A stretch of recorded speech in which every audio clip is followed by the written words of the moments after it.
one way to attract your ideal audience is to hand the megaphone to your current customers. Our sales connections expert, Shari Pash, is here to talk about the power of client testimonials. Hi, Shari. Hey, Julie, let's talk about that megaphone. Yes. Okay. So I'm handing the megaphone to you, Shari. Why do testimonials work so well? You know, think about before we do anything nowadays, before we download an app, before we purchase almost anything, go on vacation, buy a car, we read reviews. So are you making it easy for your customers, your clients, your potential customers, especially when you're in a business to business sales experience more than a business to consumer? Are you letting them read reviews of why they should make an appointment with you? Why should they talk with you? So that's what I want to talk a little bit about. If that's, could cover that today a little bit. Why? The why Yes, of because, and we can say the same thing that our clients can, but it sounds better coming from our clients than it does coming from us about ourselves. So, but here's one big potential obstacle that I hear a lot. How do I ask for that review? How do I ask for that testimonial? And Julie, it's easier than we know. So what we do, we all are getting, I know you all out there are getting emails and voicemails and conversations from customers and clients giving you kudos on some work you've done with them. Someone's emailed you a thank you. Hey, awesome work we did together. You want to take that feedback you're already receiving, type it into an email to take their words, but put it into a testimonial format, and then ask them, would they be comfortable if I was to share this feedback you gave me and help other businesses experience the same success you have, or help you grow your business by using your name as I promote this testimonial. So there's a lot of ways that we can ask for that based on what they're already telling us. And we're just taking and putting it into a format because everybody wants to give you a review. But if you ask them to do it, your client has the best intention, right, to give you that testimonial. But do they sit down in their busy day and actually take time to write it? Not always. Such a good point. The easier we can make it, the better. Okay, Shari. So once we have the testimonials, what do we do with them? Okay, that's the big part, right? Right. We collect them, but now use them in your strategy. Testimonials should be a part of your sales strategy. There should be a strategy written out on how you gather them, what you do with them. Now, we all know there's video testimonials, there are reviews, there's written ones. I want to talk just a minute on the written because it's super easy to use. Make a Word document or wherever you store information and create different topics. And you want to take a testimonial that looks kind of like that DNA, the makeup of a business you're trying to do business with, or that person. And you want to pull that and put it right in that email when you're trying to schedule an appointment. Because if you're trying to get an appointment with this person, that testimonial may get you that appointment far more than anything you've put into your email. Keep your stuff short and sweet and put in that testimonial so they see what someone else is experiencing. Use it in your social media. Use it on your website, of course, but make sure to get those reviews out where people can see those. So that's one really easy way. Well, and not to toot your own horn, but I can.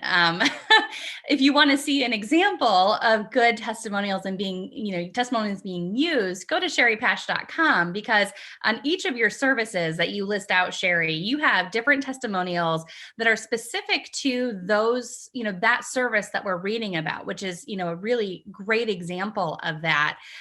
Shari, I've also heard you say at one point that the best way to get a testimonial is to give a testimonial. So talk to us a little bit about how we could maybe initiate that strategy. What would that entail? That would be where if you have a customer or client that you've had a great experience with, and especially if there's somebody who also is doing growth for their business, it's offering to do that, give that compliment and offer to do that testimonial review for them. And quite often they will just naturally give you a review in return as well. So I think that that's definitely a strategy that can be used as well. And the best one is just any feedback you get, use, and then be kind with your feedback as well. Review people on LinkedIn, right? I think in our last session, we talked about LinkedIn, and you can do recommendations and reviews right through that tool, and it makes it so easy to do. So definitely look at that as well. And I think it's really important too that you use those testimonials that talk about the area of your business you want to grow. So make sure you're gathering testimonials for this, maybe a market segment or on a product line or a service you want to grow, and use those testimonials to grow that. Such a great point, Shari. Oftentimes we focus on just the testimonials we have, but if we're looking to grow a certain area of our business, then perhaps that's what you're saying we should be looking at then. That's right. Be strategic in the testimonials you want, the reviews you want. If you're looking to grow a certain industry, have testimonials and reviews from people in that industry. So we want to, again, that's why I say testimonials and reviews should be a part of your sales plan and a part of your strategic plan on how you're going to do that. Shari, one last question for you, because in our last segment, we were talking about how to attract your ideal audience. And one of the guys in that segment mentioned that if you are trying to attract everyone, then you are really accomplishing nothing. You're not attracting anyone. So how can a testimonial, kind of to that point, how can a testimonial help us with that? I think it's knowing, again, who your ideal client and your ideal audience is.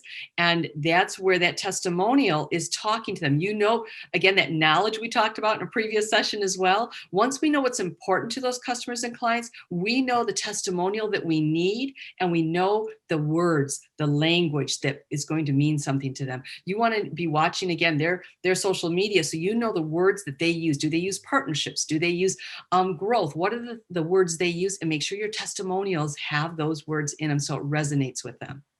Oh, what a great point, Shari. Insightful as always. Thank you for sharing this information. Thank you, Julie. I love talking about testimonials and reviews. It's one of the best strategies we can put into play today.